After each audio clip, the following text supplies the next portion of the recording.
अस्सलाम वालेकुम dear students. आज के इस वीडियो में हम सोशल स्टडीज़ की पास्ट एमसीक्यूज़ जो कि एनटीएस के डिफरेंट पेपर्स में सीटी, पीटीसी, पीटी, डीएम वगैरह में आई हुई हैं उसके डिस्कशन को हम आप जारी रखेंगे। 12वां एमसीक्यूज़ है the sign of Indus valley civilisation discovered in dash in Mohenjodaro. Indus valley civilisation Mohenjodaro में कब दरियाफ्त हुआ था? वो था 1922 में। अच्छा, इंडस वैली सिविलाइजेशन के रिलेटेड बहुत सारे एमसीक्यूज रिपीट हुए हैं इस टेस्ट में। इंडस वैली सिविलाइजेशन जो कि इंडस रिवर के एक एलांग दो किस्म के सिविलाइजेशन दरियाफ्त हुई है। एक है हड़प्पा सिविलाइजेशन, दूसरा है मोहनजोदड़ो सिविलाइजेशन। हड़प्पा और मोहनजोदड़ो दोनों विलेजेस हैं। अच्छा, ये हड़प्पा सिविलाइजेशन या हड़प्पा का विलेज पंजाब में है। हड़प्पा में डबल पी है, डबल पी की वजह से हड़प्पा कहाँ पे है? पंजाब में। पंजाब के कौन से डिस्ट्रिक्ट में है? साहिवाल में। Harappa civilisation is in Sahiwal district in Punjab. और कौन से रिवर के क्रॉस है या एलांग है? Harappa civilization along the Ravi river. Indus river valley civilization का अगला कौन सा सिविलाइजेशन दरियाफ्त हुआ है? वो है मोहनजोदड़ो सिविलाइजेशन जो कि सिंध में है।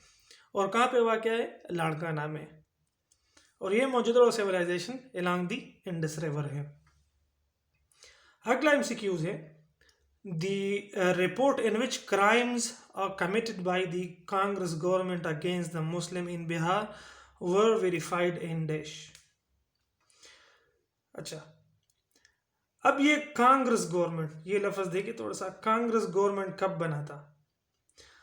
कांग्रेस गवर्नमेंट बना था 1935 के इलेक्शन में। 1935 का इलेक्शन किस वजह से हुआ था? 1935 में अंग्रेजों ने एक एक्ट नाफिज किया था जिसको हम 1935 एक्ट कहते हैं। 1935 एक्ट में पूरे बरे सगीर को 11 सूबों में तकसीम किया हुआ था और उस 11 सूबों में कांग्रेस की 8 सूबों में हुकूमत कायम हुआ था। तो उस कांग्रेस गवर्नमेंट जो कि डिफरेंट प्रोविंसेस में कायम हुआ था, तो उसकी बेस पे फिर अंग्रेज़ों के साथ 1939 में जो कि दूसरी जंग अजीम शुरू हुई थी, उसमें कांग्रेस का उसके साथ कुछ थोड़ा सा टसल शुरू हुआ था, जिसकी वजह से कांग्रेस गवर्नमेंट ने इस्तीफ़ा दिया था उस गवर्नमेंट से। तो उसकी बेस पे फिर मोहम्मद अली जिन्ना ने यौम निजात मनाया था ताकि उसके मज़ालिम वगैरह से उसके आज़ाद हुए थे।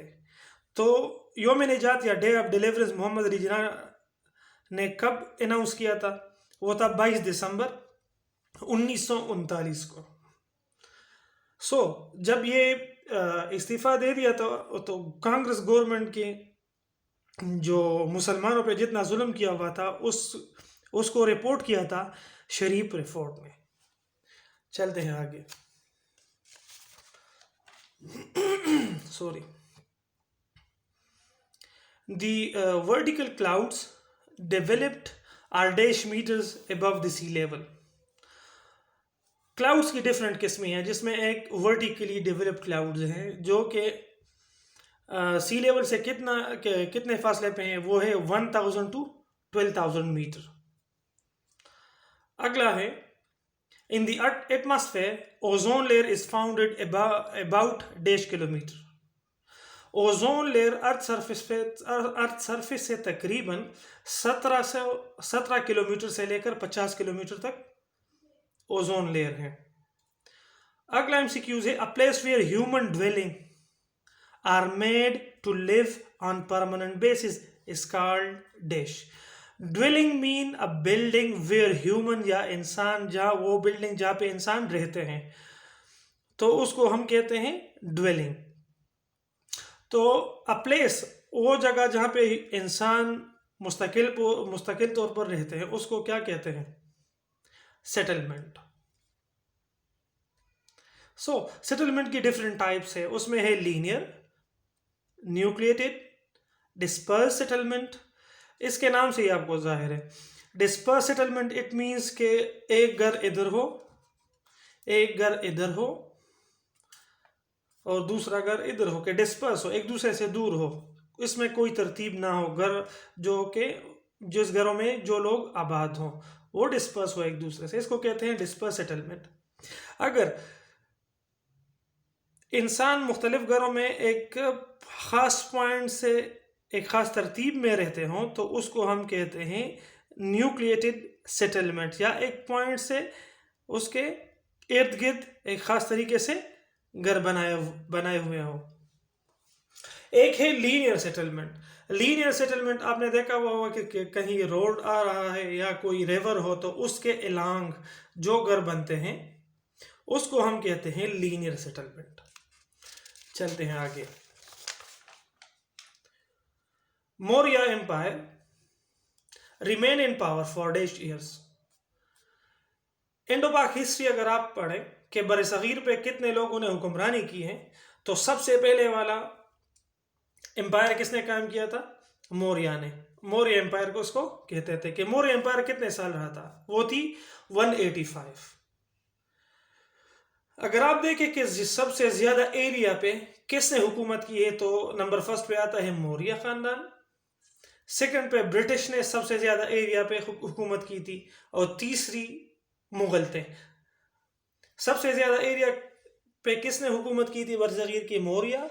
उससे थोड़ा सा कम एरिया पे ब्रिटिश ने किया था और उससे थोड़ा सा कम एरिया पे मुगल ने हुक्मरानी की थी।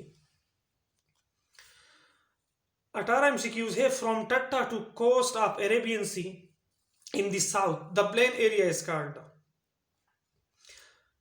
अगर आप नक्शा देखें तो नक्शे में एक है वेस्ट, ईस्ट, नॉर्थ और साउथ। सही है। तो नॉर्थ की तरफ क्या है? चाइना है और साउथ की तरफ सी है और इसी साउथ की तरफ इस तरफ बलूचिस्तान है और इस साइड पे सिंध है। तो ये सी का जो साहिल समंदर है उसको हम कहते हैं कोस्टल लाइन। तो पाकिस्तान का कोस्टल लाइन कितना है? 1046 किलोमीटर। सही है। और ये बलूचिस्तान में कितना है कोस्टल लाइन?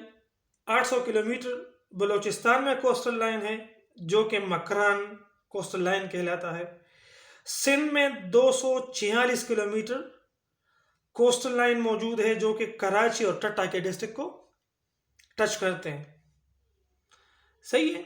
तो ये पूछ क्या रहे हैं कि ये पूछ रहे हैं कि from the Thatta to coast of Arabian sea, कि टट्टा यहाँ पे कहीं होगा कि टट्टा और इस अरेबियन सी के दरमियान जो प्लेन एरिया है, इस प्लेन एरिया को क्या कहते हैं? उसको कहते हैं डेल्टाइक इंडस प्लेन। अच्छा, यहाँ पे इस नक्शे से रिलेटेड थोड़े से वो एमसीक्यूज और भी आ सकते हैं, उसको आपने थोड़ा सा याद करना है। 2-3 शॉर्टकट भी मैं आपको बताऊंगा। कोस्ट लाइन के मुतालिक एमसीक्यूज आते हैं कि कोस्ट लाइन कितना है पाकिस्तान का? पाकिस्तान का कोस्ट लाइन 1046 किलोमीटर है। 1046 किलोमीटर में सबसे ज्यादा कौन से सूबे में है? वो है बलूचिस्तान में। कितना है? 800 किलोमीटर। बलूचिस्तान में कौन सा जिला उसको टच करती है? मकरान को। सिंध में कराची और टट्टा को टच करती है। सही है। अब यहाँ पे एक शॉर्टकट है वी शॉर्टकट को मैप में याद करना है कि WE वेस्ट और ईस्ट, इस साइड पे W होगा, इस साइड पे ईस्ट होगा। सही है। और अगला shortcut for the earth rotation. Earth rotation किस डायरेक्शन में करती है? तो वी डायरेक्शन में। इट मींस कि अर्थ रोटेट करती है वेस्ट टू ईस्ट। सही है। अब चलते हैं आगे।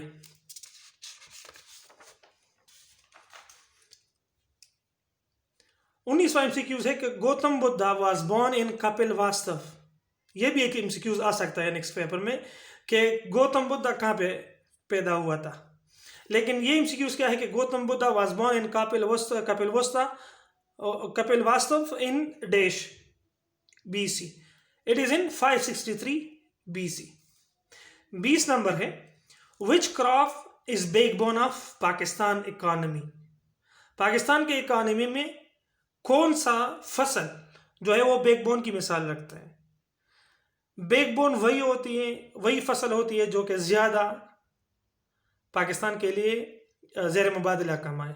तो इसमें कॉटन ऐसा फसल है जो पाकिस्तान के लिए बहुत ज़्यादा ज़ेर मुबादला कमाती है और इसकी बहुत ज़्यादा एक्सपोर्ट होती है। सॉरी। अगला है, which of the following is the largest of Pakistan? इसके दो क्वेश्चन आते हैं कि लार्जेस्ट बाई एरिया, ये क्वेश्चन है लार्जेस्ट बाई एरिया कौन सा सूबा है? तो लार्जेस्ट बाई एरिया कौन सा है? बलोचिस्तान। अच्छा, थोड़ा सा रिव्यू करते हैं। एरिया वाइज क्वेश्चन आते हैं कि एरिया वाइज और population wise. Area wise Balochistan का एरिया सबसे ज्यादा है, फिर पंजाब है और तीसरा केपीके है।